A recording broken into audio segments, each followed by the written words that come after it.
वाळे, रूळ, साखळ्या, तोरड्या हे पायात घालायचे दागिने माझ्या लहानपणी ओळीनं मला वापरायला मिळाले. पण मी 9-10 वर्षांची झाले तेव्हा अर्थातच ही सारी बाळलेणी माझ्या अंगावरून उतरवली गेली. पण पायात सतत काहीतरी दागिना असण्याची एव्हाना मला सवय लागली होती. आता मोकळे पाय मला बरे वाटेनात. मग माझ्या मनात आले, आपल्या पायात तोडे हवेत. माझ्या वयाच्या माझ्या कितीतरी सोबतिणींच्या पायात मी तोडे बघितले होते, चांदीचे तोडे. तसले तोडे मला हवेसे वाटू लागले. हवे म्हणजे अगदी हवेतच.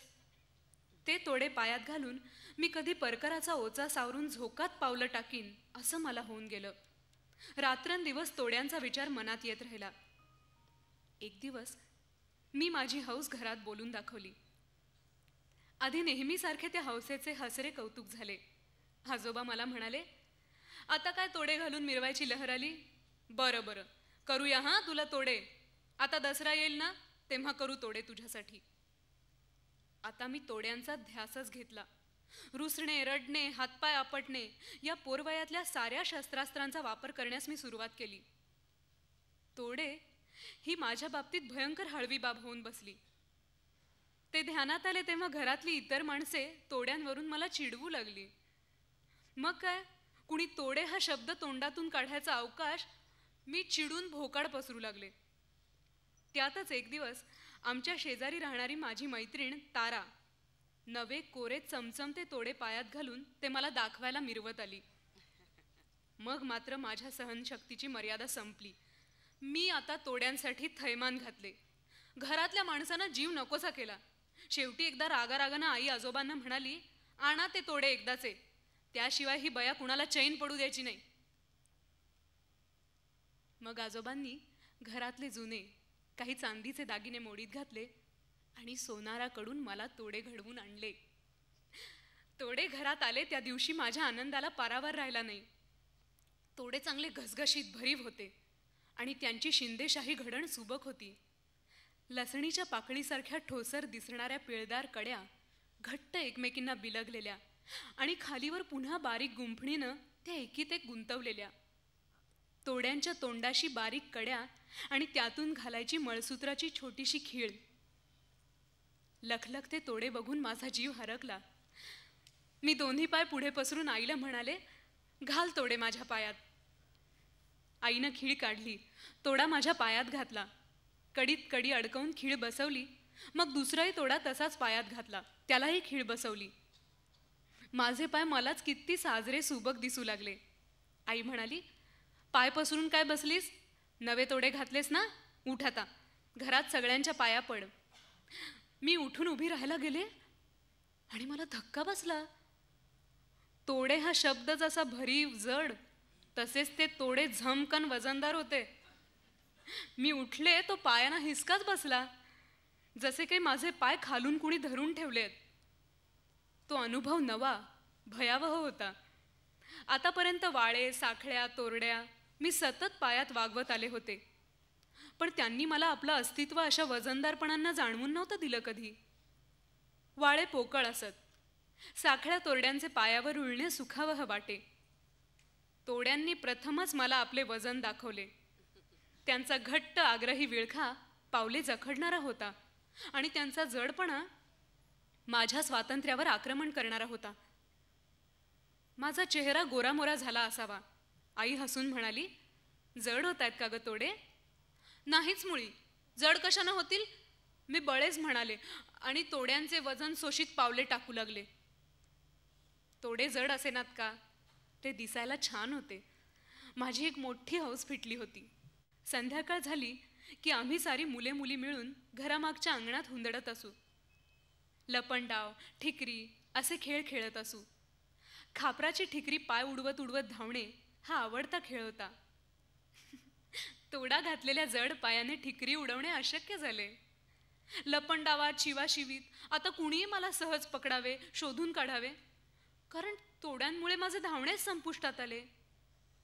इतके झाले तरी पायातले तोडे काढून ठेवायला मी राजी नव्हते, कारण तोड्यांनी मला नुसताच उपद्रव दिला होता असं नाही, त्यांनी मला आनंदही दिला होता.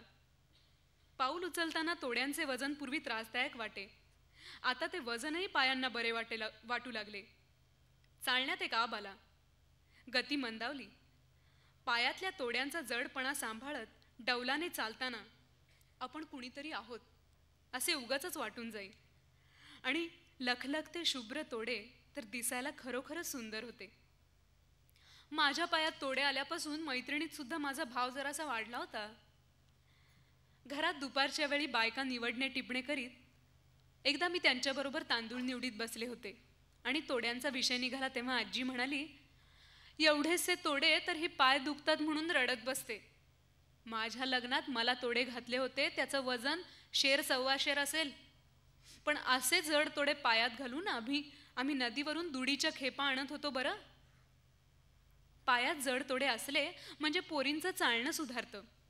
शेजारच्या वनाकाकी म्हणाल्या, पोटऱ्या लांब सोटार होतात. एखादीला पाय ओवाळून टाकायची सवय असते, एखादीला पाय ओढत चालायची सवय असते, एखादीचं एकच पाऊल वाकडं असतं. पायात जड जड तोडे घातले की त्यांच्या वजनानं दोन्ही पावलं सारखी आबदार पडतात. मग चालण्यात काही ऐब राहत नाही. पायात जड तोडे असण्याचा आणखीन एक फायदा आहे. माझा मामे भाऊ नानू जवळ बसला होता.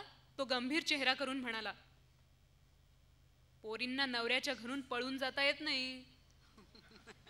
नानू मिश्किलपणे म्हणाला, आणि एखाद्या वेळी त्या पळायला लागल्या तरी तोड्यांमुळे नवरा चटकन त्यांना पकडतो. पूर्वी अशी उदाहरणं घडली आहेत. पळपुट्या बायका तोड्यांमुळे पुन्हा मुकाट नवऱ्याच्या घरी येऊन नांदायला लागल्यात. तशातच एके दिवशी ती घटना घडली. मी आणि माझी दुसरी एक सोबतीण संध्याकाळच्या वेळी बाहेरच्या ओटीवर उभ्या होतो.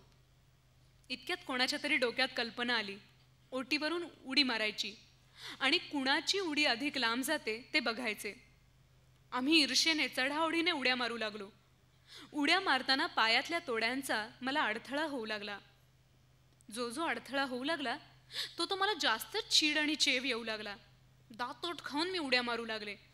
कधी माझी उडी लांब जाई तर कधी मैत्रिणीची उडी लांब जाई. शेवटी एक उडी मी खूपच लांब मारली, इतकी लांब की मी तोंडघशीच पडले. बांगड्या फुटल्या, रक्त निघाले.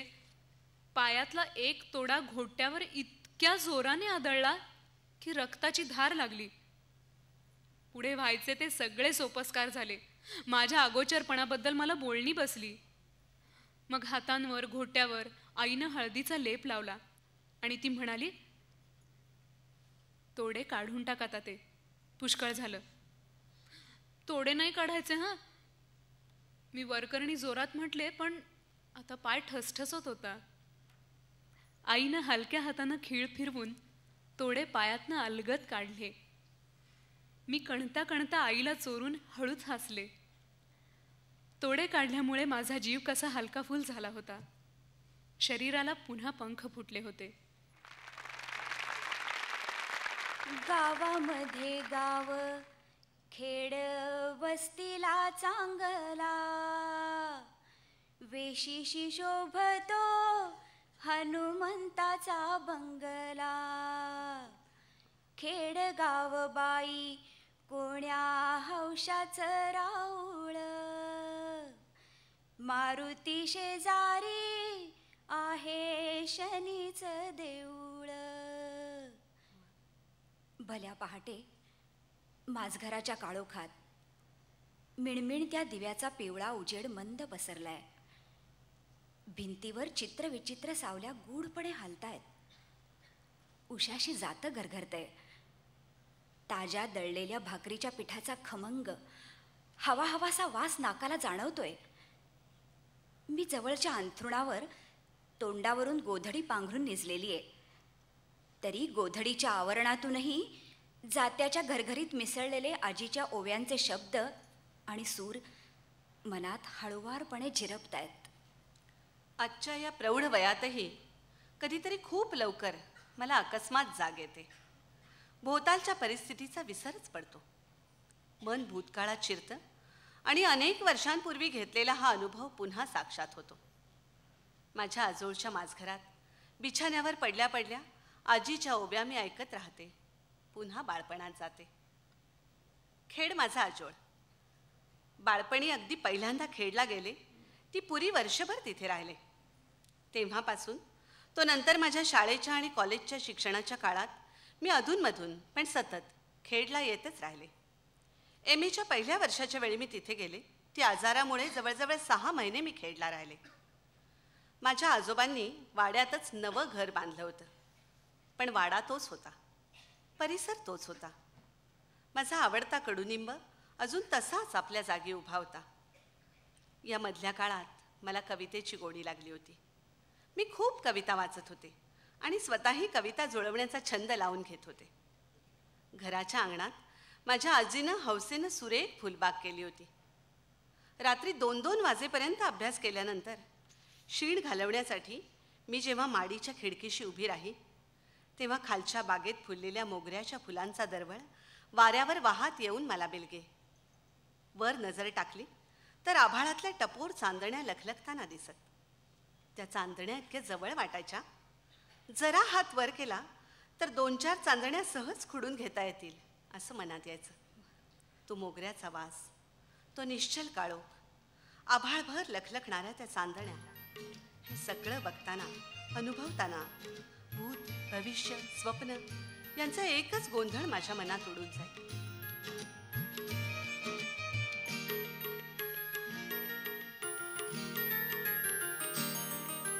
काही बोललीस का, काही म्हणालात का, काही बोललीस का, काही म्हणालात का.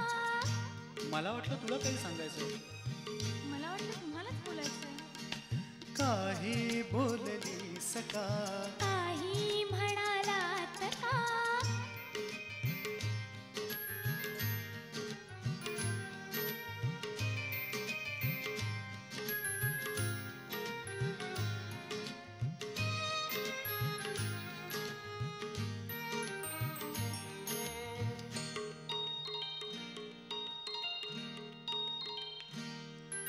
खळबळ कशाची पानात झाली, रातीला पाखरा घरट्यात आली. हो खळबळ कशाची पानात झाली, रातीला पाखरा घरट्यात आली.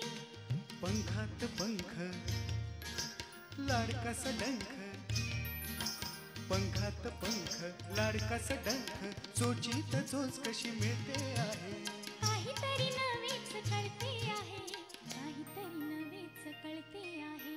काही बोललीस का, काही म्हणालात का.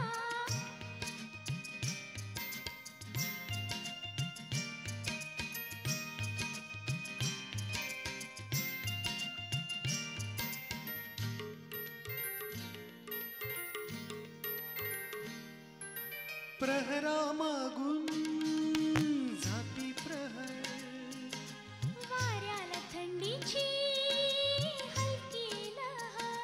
हो प्रहरा मागून जाती प्रहर, वाऱ्याला थंडीची हलकी लहर. श्वासात कोळी अंगात जवळी, श्वासात कोळी अंगात जवळी, मनात खूप काही भरले आहे. सांगायचं कितीतरी उरले आहे, सांगायचं कितीतरी उरले. काही बोललीस का, हं? काही म्हणालात का.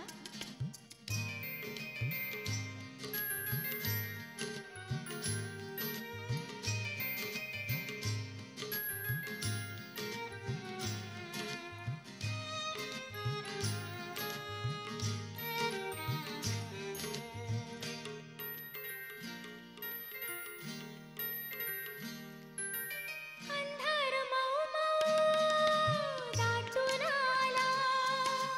घामान तळवा ओलसर झाला, हो अंधार मऊ मऊ दाटून आला. घामान तळवा ओलसर झाला.